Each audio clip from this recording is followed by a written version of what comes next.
व्याकरण। हिंदी व्याकरण में आज हम पढ़ेंगे विशेषण। विशेषण के नाम से ही पता चल रहा है कि किसी की विशेषता की बात हो रही है। तो हम यहाँ कहेंगे कि ऐसे शब्द जो हमें किसी की विशेषता बताएंगे वो विशेषण कहलाएंगे। तो विशेषण क्या है और कितने प्रकार के होते हैं, इनको हम समझने के लिए पहले कुछ वाक्य देख लेते हैं। तो वाक्य देखने के बाद में हमें विशेषण अच्छे से समझ में आ जाएगा, तो हमें रटना नहीं पड़ेगा। ये वाक्य देख रहे हो आप। प्लेट में 5 केले रखे हैं। तो प्लेट में केले रखे, कितने रखे हैं? 5 रखे हैं। तो 5 यहाँ जो है वो विशेषण है। अब ये हो गया 5 विशेषण। अब 5 क्या है? एक नंबर है, एक संख्या है। तो 5 एक संख्या विशेषण है, तो हम इसको बोल देंगे संख्यावाचक विशेषण। तो ये 5 क्या हो गया? संख्यावाचक विशेषण। यदि यहाँ केले को मीठा बोलते, खराब बोलते या केले की कोई और बात बोलते, अच्छी या बेकार, तो वो हो जाता उसका गुण, कि हम केले के गुण को बता रहे हैं। जैसे मीठे केले हैं तो ये मीठा गुण हो गया, खराब केले हैं तो खराब भी अवगुण हो गया। तो यहाँ नंबर की बात है, इसीलिए हम इसे बोलेंगे संख्यावाचक विशेषण। अच्छा आदमी सबका भला करता है। आदमी सबका भला करता है। आदमी कैसा है? अच्छा है। तो ये इसकी गुण, तारीफ की बात हो रही है।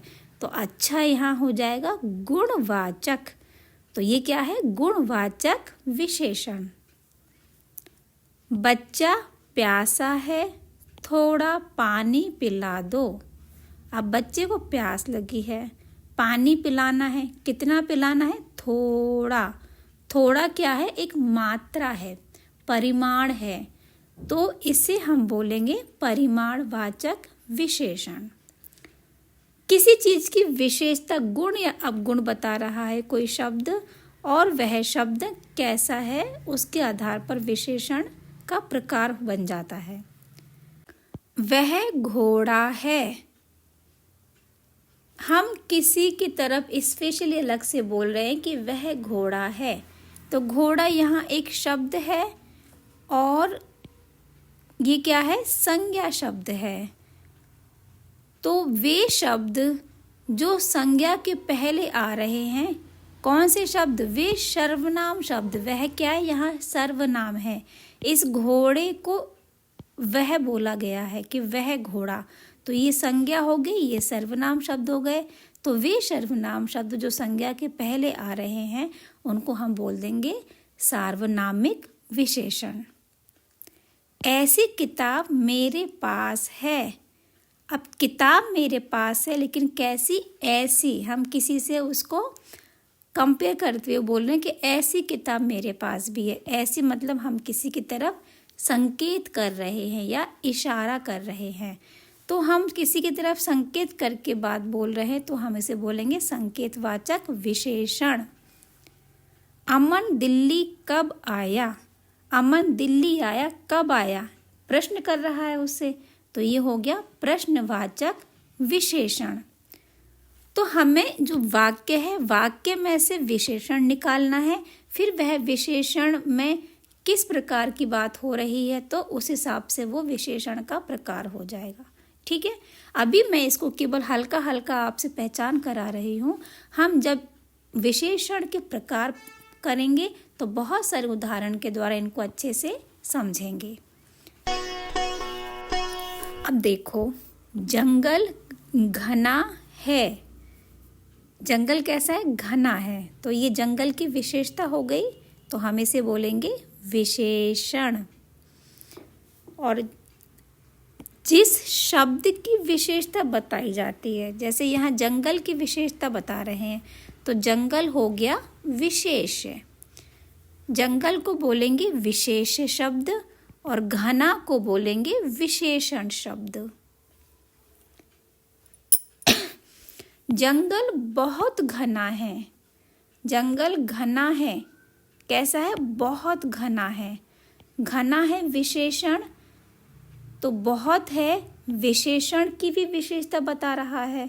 तो जो शब्द विशेषण की भी विशेषता बताते हैं उसे हम बोलते हैं प्रविशेषण या अंतर्विशेषण शब्द।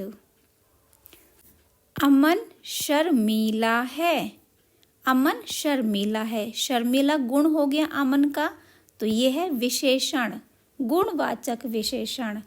अमन बहुत शर्मीला है, बहुत शब्द शर्मीला की भी विशेषता बता रहा है, तो ये हो गया प्रविशेषण या अंतर्विशेषण।